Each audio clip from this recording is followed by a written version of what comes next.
All right, this is online lecture number 2 where we'll be talking about television news graphics. And I've already made mention of some of these already in class, but this is a more thorough look at the different types of graphics and how they're used and how they can enhance a story and save you time when it comes to actually writing news copy. So I want to begin with the types of full screen graphics that we have. I have lots of examples here that I'll be going through and showing you. But we'll start with full screen graphics. And full screen graphics are exactly as they sound. They are graphics that cover the entire screen. So if you're watching a PowerPoint presentation on presentation mode, which I can't do as I'm recording on my computer because, well, that's just the way it works.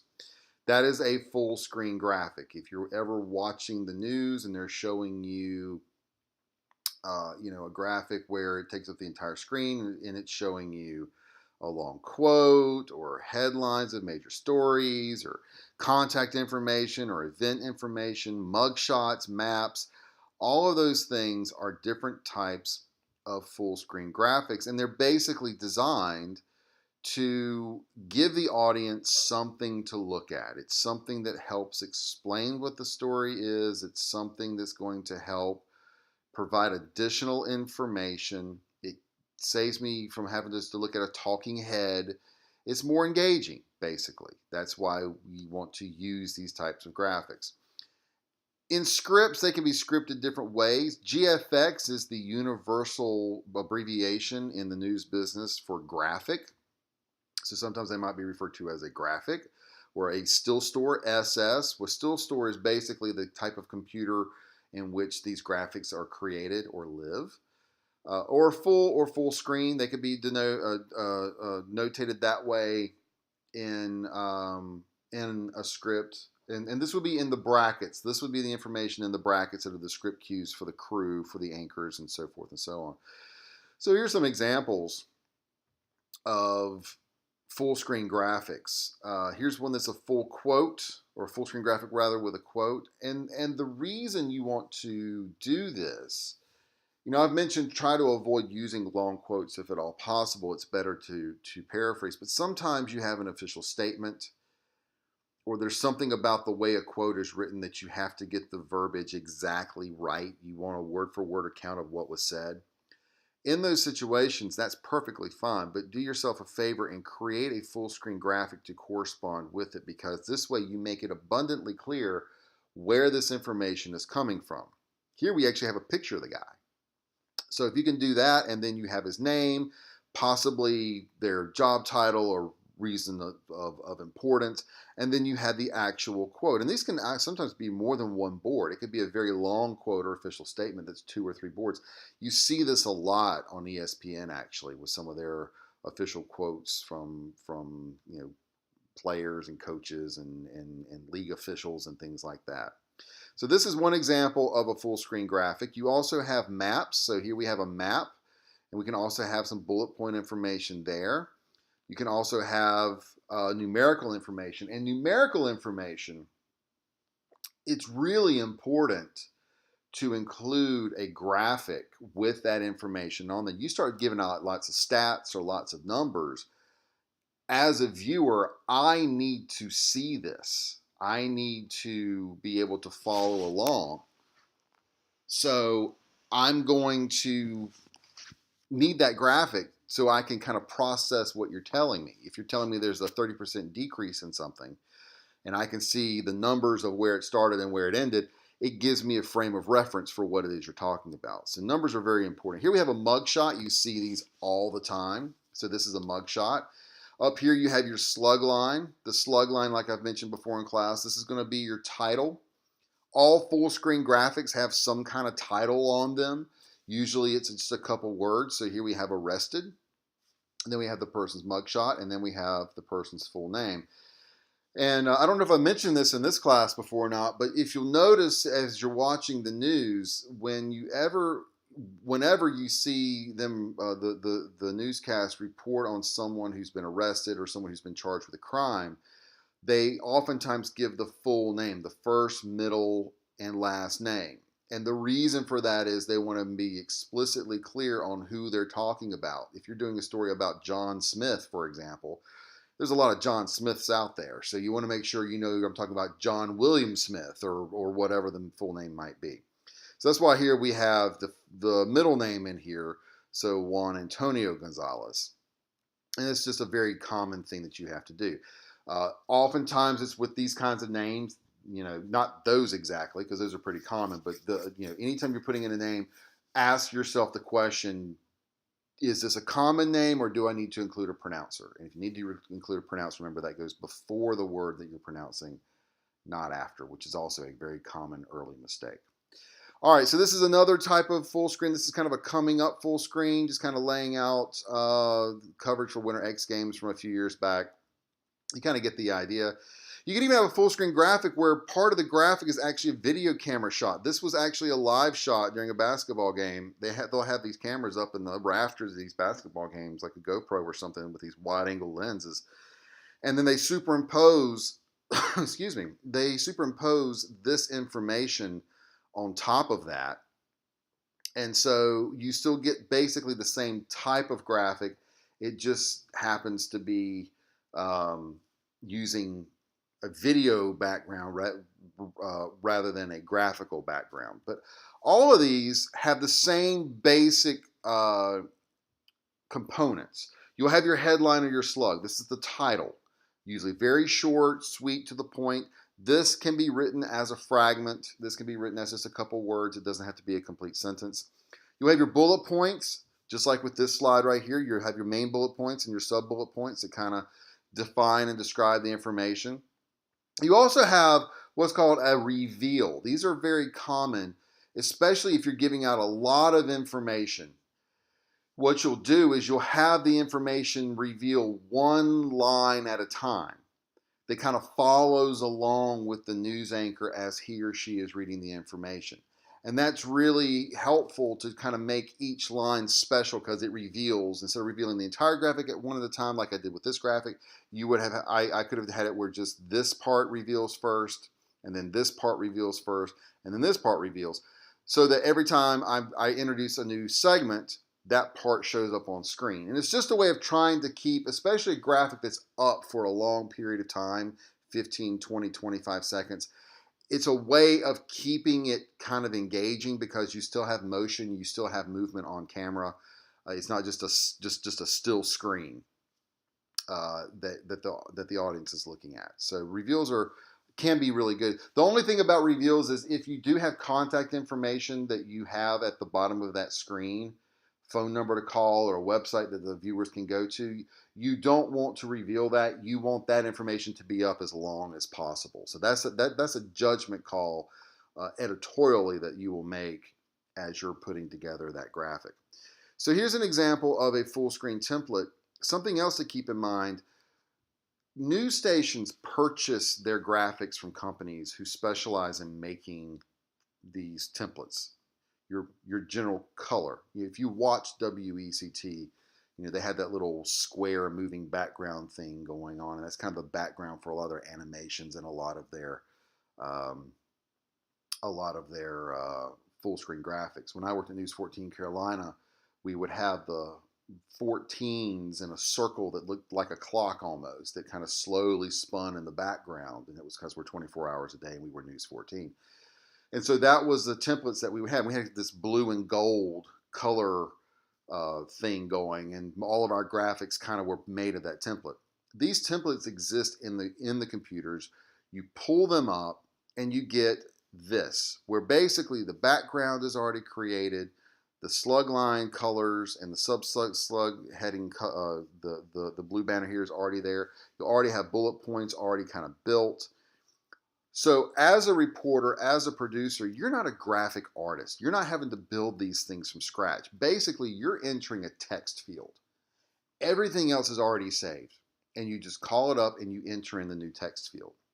So oftentimes, this would be a blank template. This just shows you where the information goes, and then it would be your job to go in and write the headline, write the subheadline if the graphic has one. Not all graphics do. You would write in all the bullet points.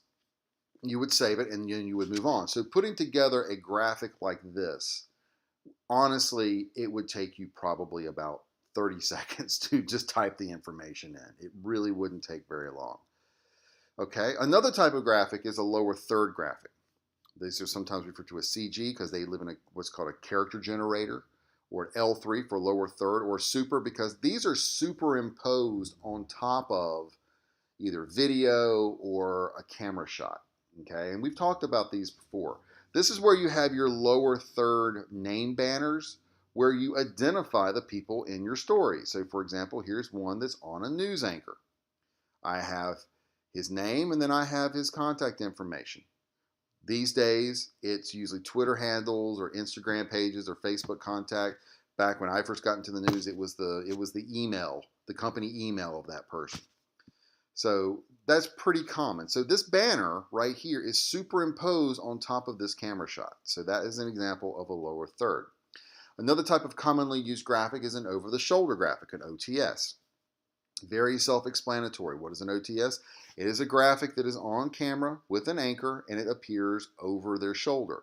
The anchor is going to be framed slightly off to the side so you have room on screen so that it's not covering up that person's head because, again, this is superimposed on top of that screen.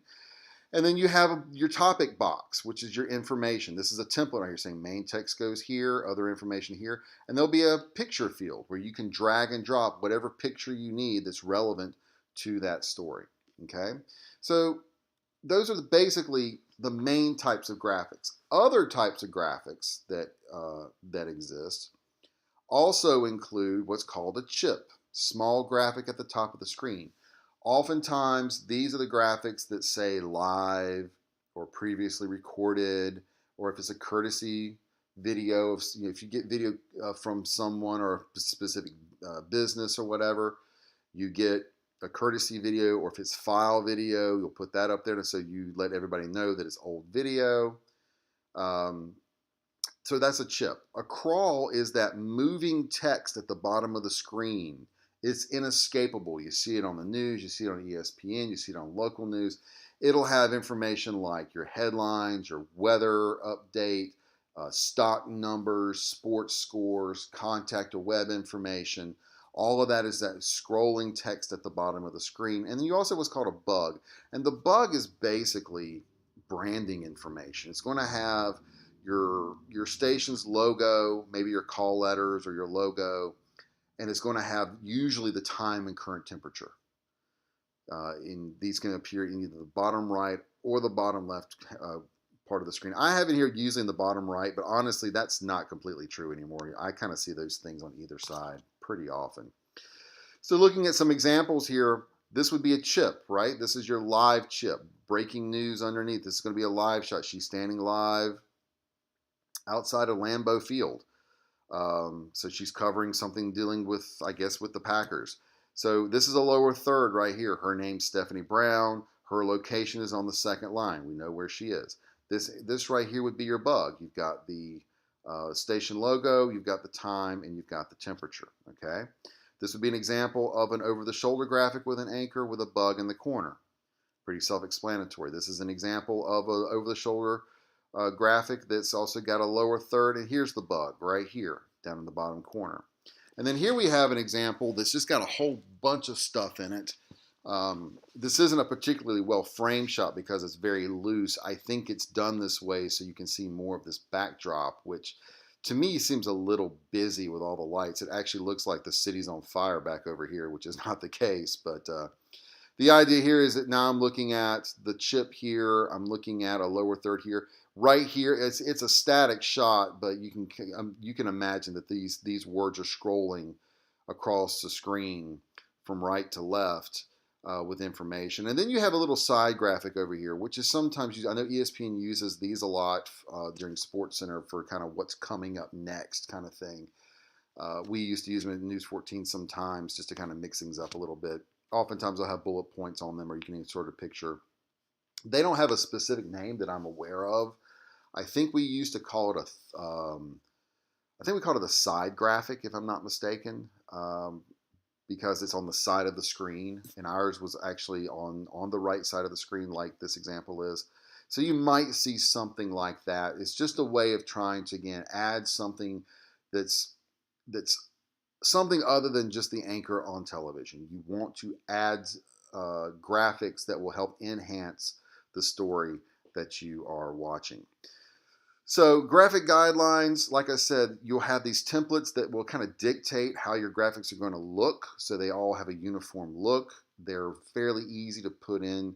You know, if you know how to use Adobe the Photoshop program, that is so much more involved and complicated than anything you will use at a TV news station, because their news graphics are going to be very easy to make. Now there are graphic departments at local stations, but these are the people who are more in charge of making graphics for promotions or original programming or online purposes, things like that. So if you are a graphic artist, you can still find employment at a local station. It's just in the news department, as a reporter, as a journalist, you're not expected to build these graphics from the ground up.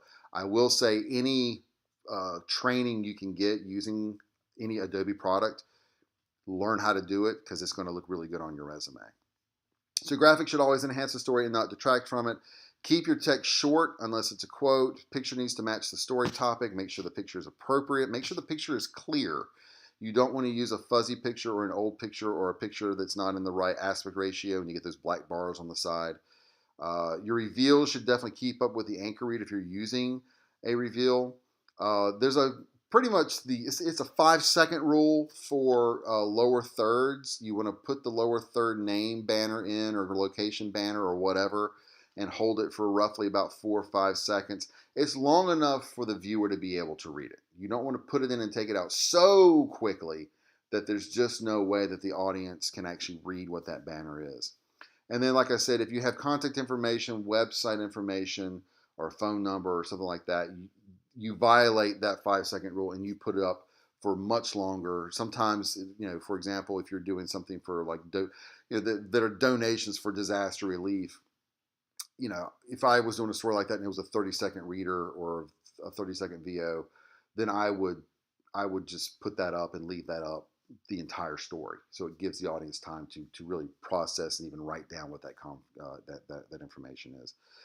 And then something to be very careful of as you're creating these graphics is accuracy and spelling. And I really cannot stress that enough, because again, oftentimes because of the time crunch of the job that you're doing, it is very, very easy to type something up very quickly and it being misspelled. And I can speak from experience that a lot of these graphic programs do not have spell check, or you're using the names of towns or people's names, which are very odd, different spellings anyway. So I'll leave you with an example from my experience. I was very new. I'd been at WECT for about 3 months. I had been hired on as a part-time PA, which is a production assistant. And after just a few months, someone had left who was a full-timer, and I was brought in full-time as the graphics operator during the newscasts. I was the Chiron operator, basically. Chiron is a type of graphics computer. And so I had typed up some graphics that for any story that wasn't created by one of the one of the reporters. Oftentimes they would send them to me, and I would type up these graphics. And we were doing a story about landfall, and which I'm not sure if you're familiar with, but it's a very nice neighborhood. They have their own country club and golf course. They actually, one of the major PGA events played there a couple of years ago. So it's kind of a well-known neighborhood, and it was fairly new at the time in which I was. I think it only been around about 10 years when I was doing the story, and it was something about landfall, and I was in a big hurry, and I was typing up the graphic, and in the slug line, the top line right here, as the director is literally putting it on television, on live TV during the 6 o'clock news, I realized that I had misspelled landfall, and I had spelled it as landfill. So I'm sweating bullets hoping no one notices. The director didn't notice, but he was busy getting the next thing ready, and we kept going on with the show. So I'm thinking by the end of the show, no one said anything. Everything's cool. I got away with it. I'll be more careful to make sure I don't do that again. And of course, as soon as we have our post-mortem meeting, we always had a meeting after the 6 o'clock newscast. The news director comes busting in the studio like the Kool-Aid man, very upset because the phones had been ringing off the hook because residents at Landfall had seen the graphic that said landfill and they thought we had done it on purpose, kind of putting them down. And I had to explain, no, it was a simple typo. Again, scared to death, my first job in TV, made this really simple, stupid mistake. But what happens is, the people watching don't think about the 23-year-old kid who's typing up the graphics. They're looking at the anchors, they're looking at the reporters, they're holding them accountable for any mistake that is made, not thinking about the people behind the scenes. So it hurt our credibility, and I'm sure there's a lot of people out there who didn't live in Landfall who saw it, who either thought, A, it was funny, or B, my God, how stupid can they be at WECT to write landfill instead of landfall. So it's a credibility issue. So spelling and accuracy are really important. So that's my cautionary tale for that.